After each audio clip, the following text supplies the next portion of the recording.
So speed of waves हमें देखना है। और स्पीड ऑफ वेव्स, तो वेव्स दो तरह की होती है। पहली होती है ट्रांसवर्स वेव, तो हम देखेंगे स्पीड ऑफ ट्रांसवर्स वेव। और दूसरी होती है लॉन्गिट्यूडनल वेव, तो उसको हम देखेंगे speed of longitudinal wave.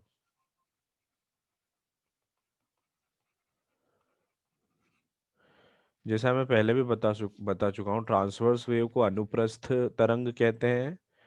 Transverse wave को अनुप्रस्थ तरंग कहते हैं। दिस इज अनुप्रस्थ तरंग। और लॉन्गिट्यूडनल को अनुदैर्ध्य तरंग।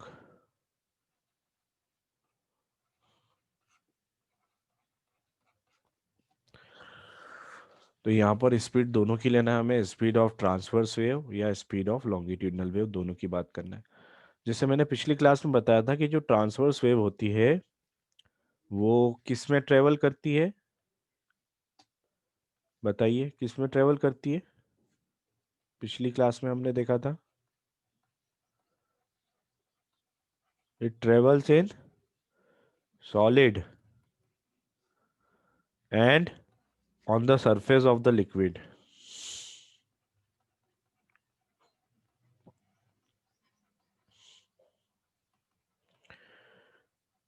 पानी की सतह पे, सरफेस ऑफ लिक्विड या सरफेस ऑफ वाटर आप कह सकते हो।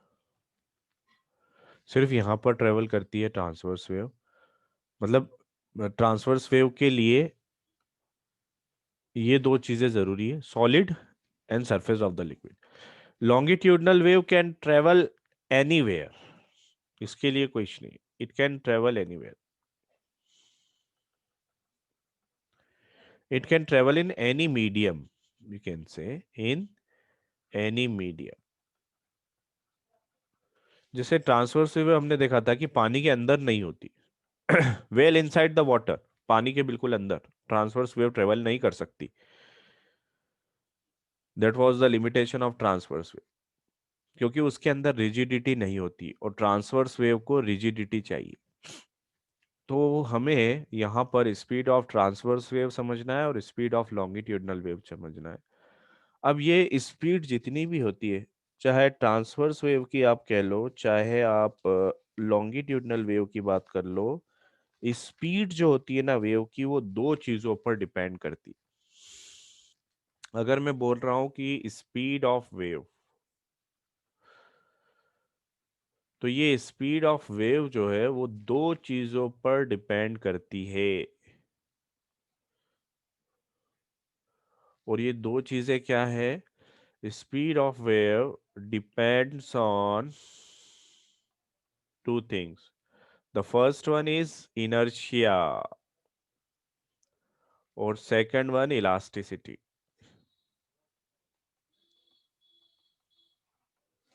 ये दो चीजों हैं जिस पर स्पीड डिपेंड करती है वेव की। अब कैसे? जैसे मैंने आपको बताया कि कभी भी वेव अगर आगे ट्रेवल कर रही है, ये वेव आपके आगे ट्रेवल कर रही, जब ये वेव आगे ट्रेवल करती है तो जो पार्टिकल है, पार्टिकल क्या ऊपर और नीचे, ये इस तरह से वाइब्रेट कर रहा होता है आपका particle. The particle is oscillating like this. ठीक है, ये पार्टिकल आपका ऑसिलेट कर रहा है। मतलब एक बात पता है कि अगर वेव को आगे बढ़ना है तो पार्टिकल ऑसिलेट करेगा। मतलब पार्टिकल क्या एग्जीक्यूट कर रहा है? SHM. Particle is performing SHM, simple harmonic motion. अब ये पार्टिकल ऊपर जा रहा है और नीचे जा रहा है और इस तरह से वाइब्रेट कर रहा है ना? पार्टिकल आपका ये इस तरह से वाइब्रेट करेगा, ऊपर जाएगा नीचे जाएगा, ऊपर जाएगा नीचे जाएगा, इस तरह से ये पार्टिकल वाइब्रेट करेगा। तो पार्टिकल इज परफॉर्मिंग एसएचएम। और एसएचएम जब परफॉर्म करती है कोई सी चीज, तो जैसे मैं स्प्रिंग की बात करूँ, स्प्रिंग एसएचएम करती है, तो क्यों करती है? क्योंकि उसके अंदर इलास्टिसिटी होती है। जब आप उसे स्ट्रेच करते हो, स्ट्रेच करके आप ये वन पोजीशन पे ले गए इसे, है ना, स्ट्रेच करके आप वन पोजीशन पे ले गए, तो ये वहां से वापस आएगी। अगर वापस नहीं आई तो ये एसएचएम एग्जीक्यूट कर ही नहीं सकती। अगर आप इसे कंप्रेस करके सेकेंड पोजीशन पर ले गए तो ये अगेन इलास्टिक बिहेवियर है, वापस अपने मीन पोजीशन पे आएगी। तो ये हमेशा मीन पोजीशन पे आती है बिकॉज ऑफ इलास्टिसिटी। इसीलिए एसएचएम के लिए इलास्टिसिटी बहुत जरूरी है। दूसरा, इनर्शिया का क्या रोल है?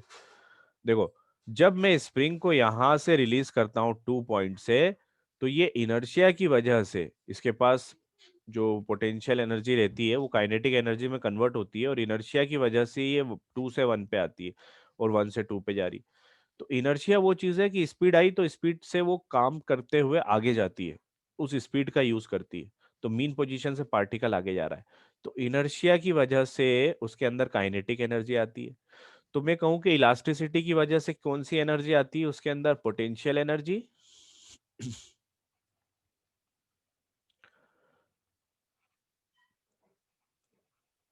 इलास्टिसिटी की वजह से पोटेंशियल एनर्जी आती है, और इनर्शिया की वजह से आती है काइनेटिक एनर्जी।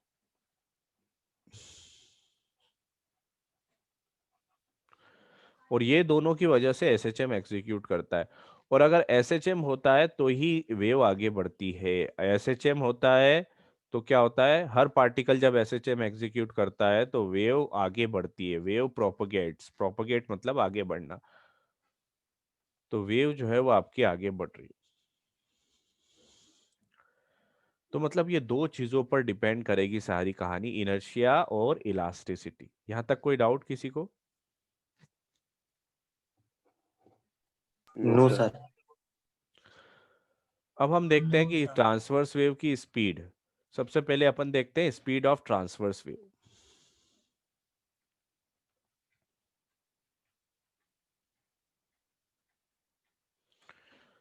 ट्रांसवर्स मतलब अनुप्रस्थ तरंग, इसकी स्पीड देखना है हमें। अब इसकी स्पीड किस में देखना है? दो चीजों में हम इसकी स्पीड देखेंगे। पहले हम देखेंगे इसकी स्पीड एक स्ट्रिंग में, स्ट्रेच्ड स्ट्रिंग।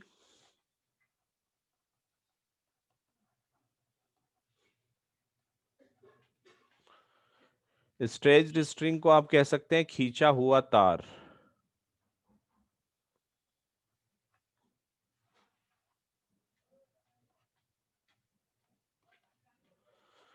तो पहली आपकी स्ट्रेच्ड स्ट्रिंग, खींचा हुआ तार।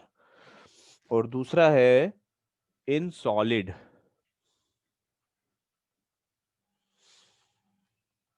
ठीक है। तो पहली आपको इन स्ट्रेच स्ट्रिंग और दूसरा आपको सॉलिड के अंदर ट्रांसवर्स वेव की स्पीड की बात करें। स्ट्रिंग, अगर तार को आपने देखा था, कल हमने देखा था कि तार को अगर आप जर्क लगाते हैं कंटिन्यूअसली तो आपको ये ट्रांसवर्स वेव ऐसी मिलती है। ठीक है, तार को जब आप जर्क लगाते हैं तो इसकी वजह से ये ट्रांसवर्स वेव आपको मिलती है, ये स्ट्रेच्ड स्ट्रिंग। अब यहाँ पर इनर्शिया का रोल कौन प्ले करता है? जैसे मैंने बोला कि जो स्पीड होती है वो इनर्शिया और इलास्टिसिटी पे डिपेंड करती है। तो यहाँ पर जो इनर्शिया का रोल प्ले करता है वो होता है स्ट्रेच्ड स्ट्रिंग में। जो इनर्शिया का रोल प्ले करता है उसको हम कहते हैं मास पर यूनिट लेंथ।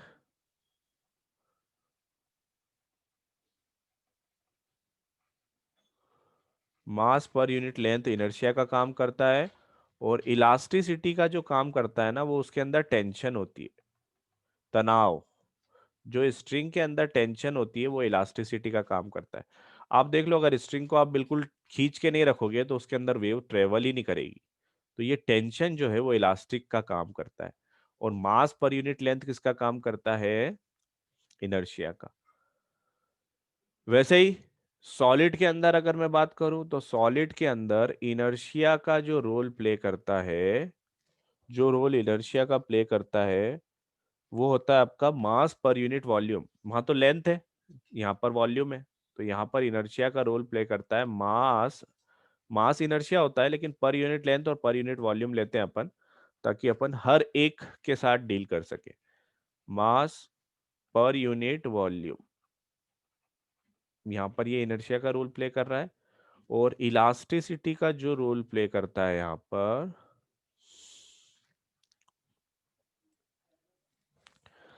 वो करता है आपका मॉड्यूलस ऑफ रिजिडिटी।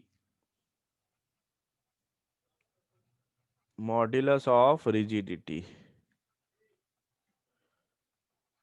दृढ़ता का, रिजिडिटी मतलब दृढ़ता, है ना, मॉडुलस मतलब कि हमारा जो स्थिरांक है, स्थिरांक ऑफ दृढ़ता। तो मॉड्यूलस ऑफ रिजिडिटी ये दो चीज़ों पर डिपेंड करता है। अब आपको स्पीड का फॉर्मूला निकालना है, तो हम डायमेंशनल फॉर्मूला निकालेंगे। स्पीड इज इक्वल्स टू क्या होता है, now speed is equals to some constant will be there. Dimension निकालने का तरीका हम देख चुके हैं। अब हमको फॉर्मूला पता करना है कि यार स्पीड जो है वो इन दो पर किस तरह से डिपेंड कर रहा है। मास पर यूनिट लेंथ को अपन कह देते हैं सिंपल एम, इसको एम कह देता हूं मैं, और टेंशन को कह देता हूं टी। ठीक है, what will be the dimension of M?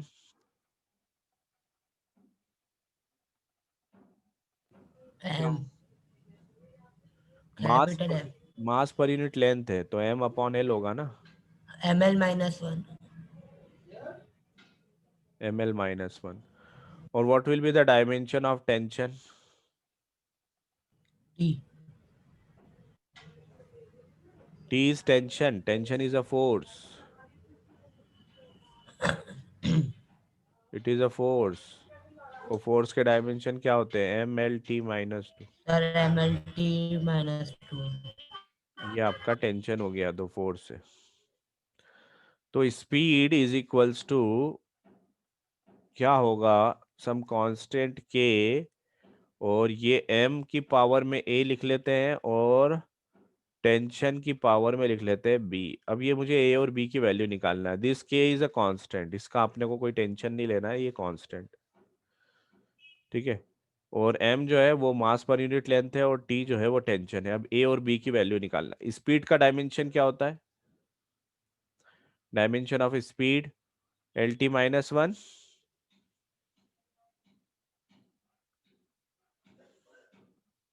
Speed का डायमेंशन क्या होता है, L T minus one. Constant को तो आप लिखोगे नहीं, एम का डायमेंशन लिख लो, एम एल माइनस वन, और इसकी पावर आप क्या लिखोगे, ए। वैसे ही टी मतलब फोर्स, फोर्स का डायमेंशन आप क्या लिखोगे, M L T minus two, और इसकी पावर में लिख दोगे आप B. L T minus one मतलब एम नहीं है तो एम की पावर जीरो लिख सकते हैं। अब इसको यहाँ पर ए को अंदर मल्टीप्लाई कर दिया तो एम की पावर हो गया ए, एल की पावर हो गया माइनस ए। यहाँ पर बी को अंदर पावर में करेंगे तो एम की पावर हो जाएगा बी, टी की पावर हो जाएगा माइनस टू बी।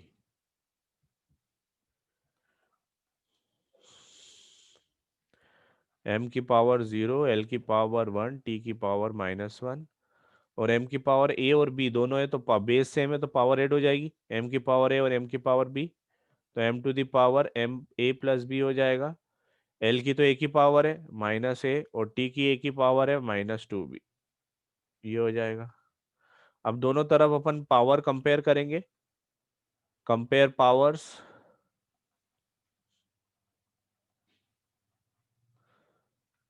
क्या होगा, एम की पावर इधर कितनी है जीरो, और इधर कितनी है ए प्लस बी, तो zero is equals to A plus B लिख देंगे हम। इधर एल की पावर कितनी है वन, उधर एल की पावर कितनी है माइनस है, तो वन इक्वल टू माइनस है।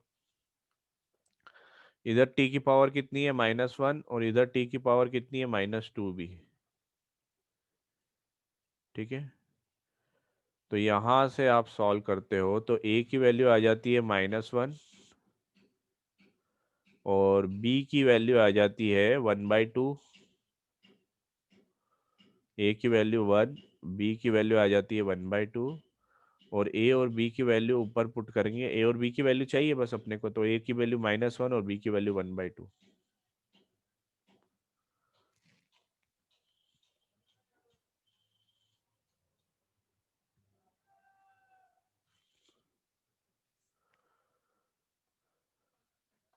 Is that clear, any doubt? Dimension M के कितने थे, एम एल माइनस वन, और फोर्स के कितने थे, मास इंटू एक्सेलरेशन, तो M L T minus two. अच्छा यहाँ पर एल हम भूल गए, यहाँ पर एल नहीं लिखा हमने, यहाँ पर एक एल भी आएगा, एल लिखना भूल गए।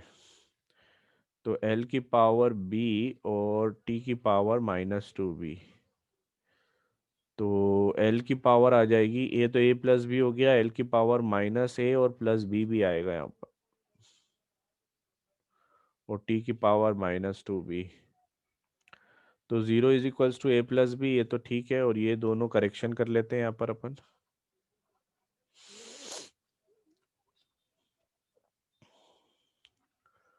One is equals to minus a plus b and -1 is equals to -2b। तो यहाँ से b की वैल्यू तो आ गई 1/2, b की वैल्यू ऊपर पुट करेंगे तो a की वैल्यू यहाँ, b की वैल्यू आप पुट करोगे तो a की वैल्यू आ जाएगी -1/2।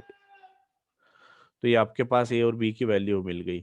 तो स्पीड इज इक्वल्स टू क्या हो गया आपका, speed is equals to some constant k, और m क्या था आपका, m की पावर a थी तो m की पावर -1/2, और t की पावर कितनी थी, 1/2। 1/2 मतलब सर अंडर, अंडर रूट में हो जाएगा ना ये? अंडर रूट में हो जाएगा। तो speed is equals to k, और t ऊपर रहेगा और m नीचे चला जाएगा और अंडर रूट हो जाएगा। k is a constant, so this is the speed का formula for transverse wave on a stretched string. Is that clear? Any doubt? Any doubt? Yes, sir. Clear. No doubt sir. ये dimension का हमारा revision भी हो गया, जो second chapter unit and dimension का था उसका रिवीजन भी हो गया। अब यही काम हमको यहाँ पर भी करना है। सबसे पहले आप देख लो मॉड्यूलस ऑफ रिजिडिटी क्या होता है ना। मॉड्यूलस ऑफ रिजिडिटी पढ़ा है हमने। मॉड्यूलस ऑफ रिजिडिटी होता क्या है, जैसे हमने यंग्स मॉड्यूलस पढ़ा था, बल्क मॉड्यूलस पढ़ा था ना, बल्क मॉड्यूलस ऑफ इलास्टिसिटी हमने पढ़ा था। तो सबसे पहले अपन इसके डायमेंशंस निकाल लेते हैं। सबसे पहले हम निकालते हैं dimension of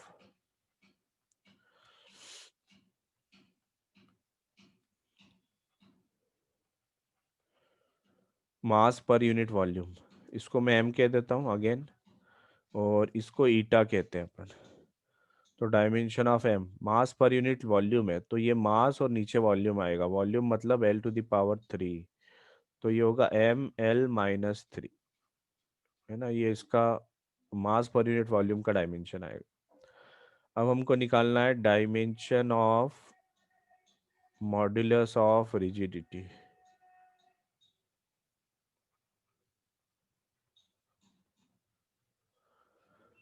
modulus of rigidity,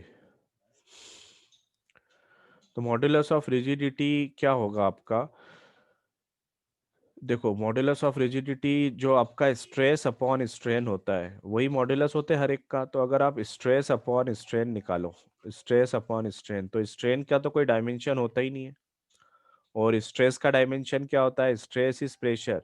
जितने भी मॉड्यूलस होते हैं वो स्ट्रेस अपॉन स्ट्रेन होते हैं। तो स्ट्रेस क्या होता है, stress is force upon area, और इसका तो कोई डायमेंशन होता ही नहीं है स्ट्रेन का। और फोर्स अपॉन एरिया आप करोगे तो फोर्स का डायमेंशन होता है ml/t-2, और एरिया का होता है L²। ठीक है, तो यहाँ पर इसका डायमेंशन क्या हो जाएगा, ml-1 t-2।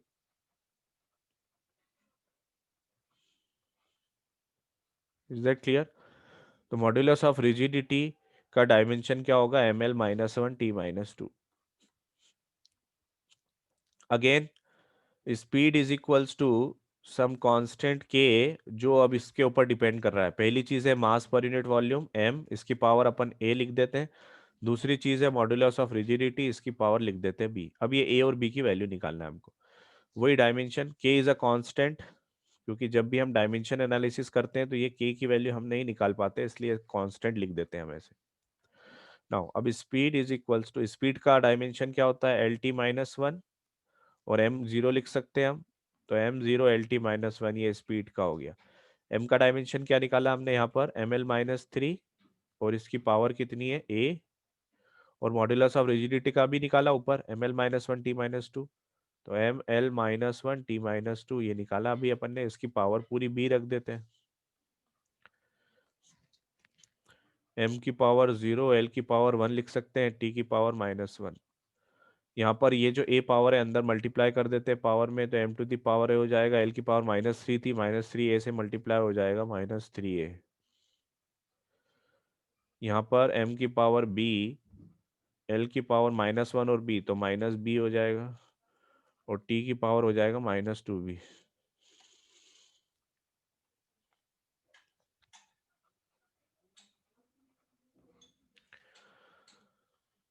अब सेम बेस को हम ऐड कर देंगे, ये m की पावर 0, l की पावर 1, t की पावर -1।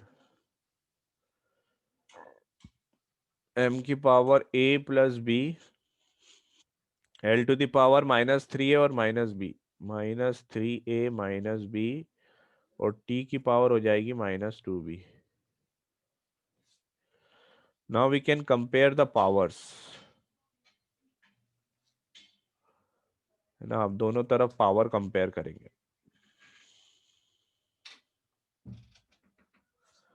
पावर कंपेयर करते हैं, तो m की पावर इधर कितनी है 0, और उधर कितनी a प्लस बी, तो 0 is equals to a plus B. इधर कितनी है 1, और उधर कितनी है l की पावर -3a -b, और t की पावर इधर कितनी है -1, और उधर कितनी है -2b। तो ये लास्ट वाले से b की वैल्यू आ रही है 1/2, और b की वैल्यू आप ऊपर रखोगे तो a की वैल्यू आ जाएगी -1/2। तो ये दोनों वैल्यू आ गई, a की -1/2, b की 1/2। तो अब फॉर्मूला फिर से लिख लेंगे, speed is equals to constant के, m की पावर a था तो a की वैल्यू कितनी है -1/2, और ईटा ईटा की पावर थी 1/2। तो ये फाइनल फॉर्मूला आ गया हमारा, स्पीड इज इक्वल्स टू के, और m, ईटा ऊपर आएगा, m नीचे आएगा, और अंडर रूट कर देंगे। This is the formula. और मास पर यूनिट वॉल्यूम को डेंसिटी भी कहते हैं। This M is sometimes called as, मतलब एक्चुअल में ये डेंसिटी ही है। This M is mass per unit volume which is density. ठीक है, तो M is actually equal to rho, तो we can write this formula as speed is equals to K eta upon rho. Is that clear? Any doubt?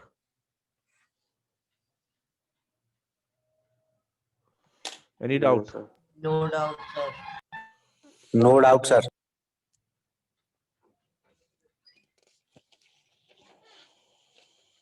तो ये transverse wave की speed की हमने बात करी। अब मैं लॉन्गिट्यूडनल की भी स्पीड की बात करता हूँ। ये ट्रांसवर्स की हमने बात कर ली, अब हम देखते हैं speed of longitudinal wave.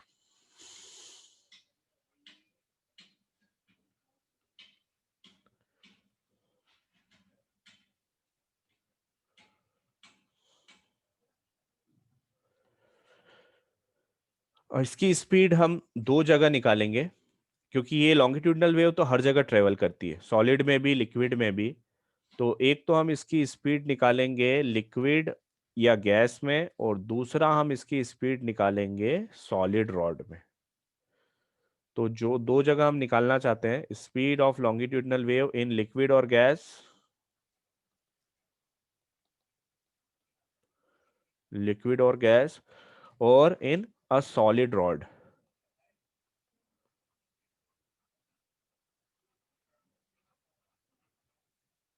In a solid rod.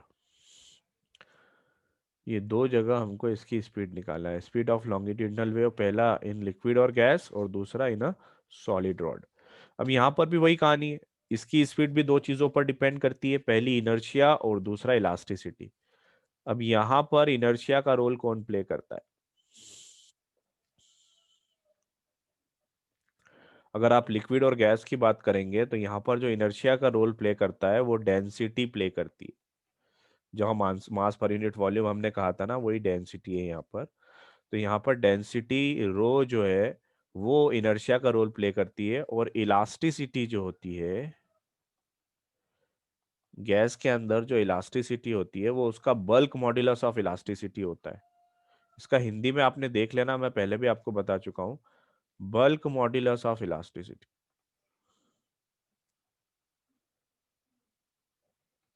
जिसको आप बी से डिनोट करते हैं। और यहां पर सॉलिड के अंदर जो इनर्शिया का रोल प्ले करता है, सॉलिड के अंदर इनर्शिया का रोल प्ले करता है वो तो सेम है, डेंसिटी मतलब रो। और यहां पर जो इलास्टिसिटी का रोल जो प्ले करता है वो है आपका यंग्स मॉड्यूलस ऑफ इलास्टिसिटी। पढ़ चुके हैं हम Young's modulus, Young's modulus of elasticity.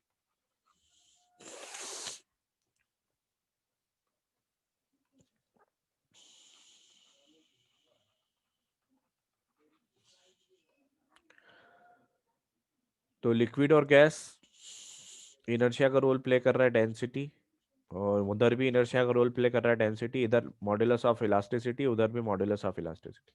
अब देखो डायमेंशन रो के तो पता है हमको, what is the dimension of rho, जल्दी बताओ।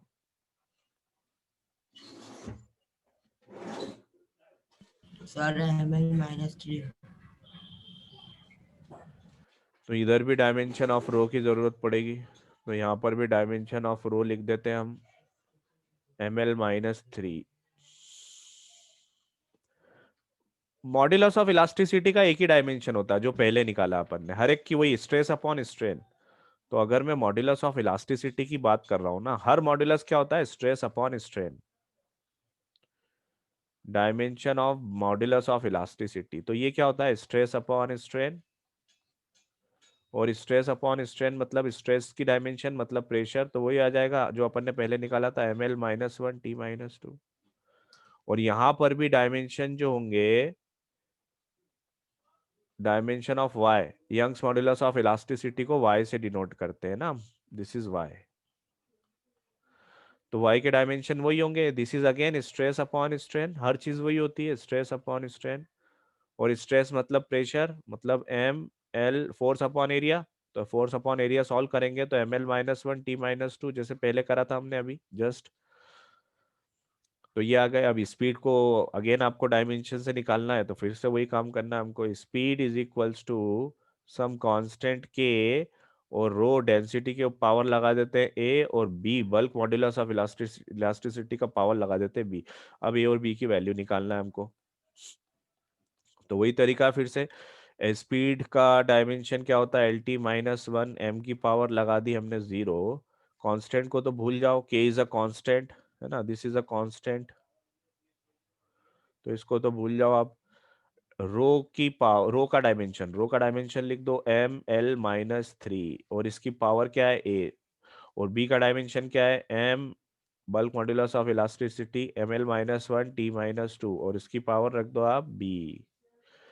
वही काम फिर से करना है आपको, सारी चीजें m⁻0, l की पावर 1, t की पावर -1, m की पावर a हो जाएगा, l की पावर -3a, m की पावर हो जाएगी b, l की पावर -b, t की power -2b।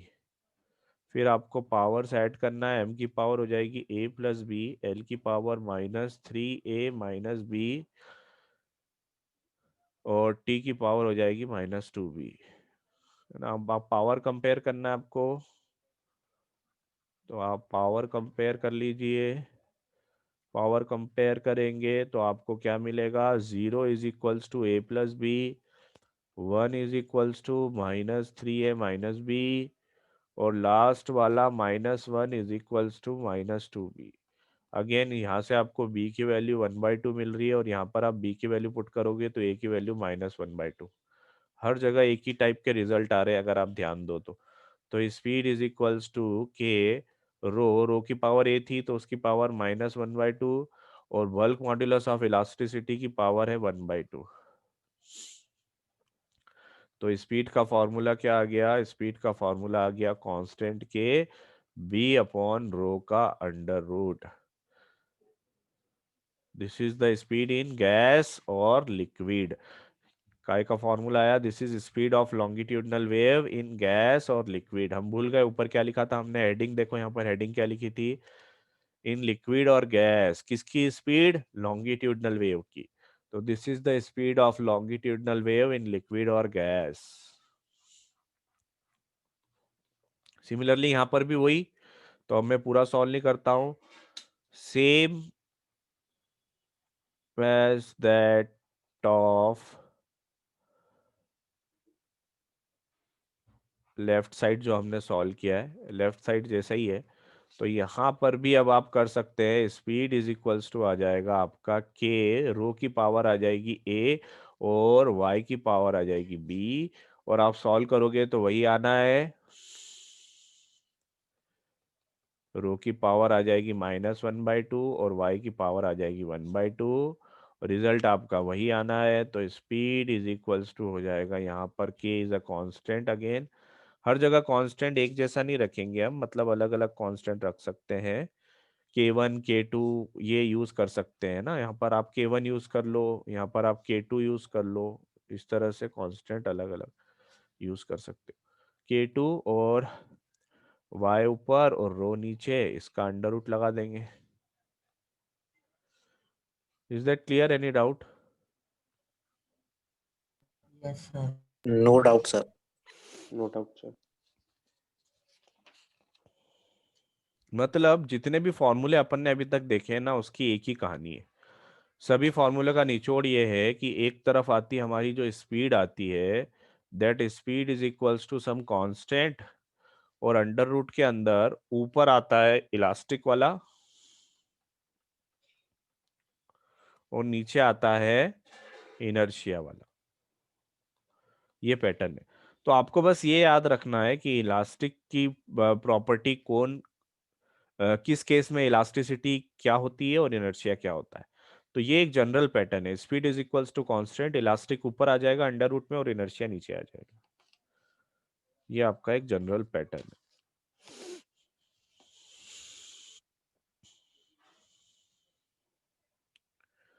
Is that clear?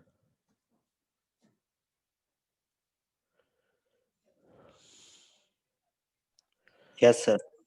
Yes sir. अब speed of longitudinal wave in liquid और गैस क्या आई थी, देखो इधर, ये वाला हमारा है ना, क्या है देखो, हेडिंग क्या है, स्पीड ऑफ लॉन्गिट्यूडनल वेव, किसमें, लिक्विड और गैस में।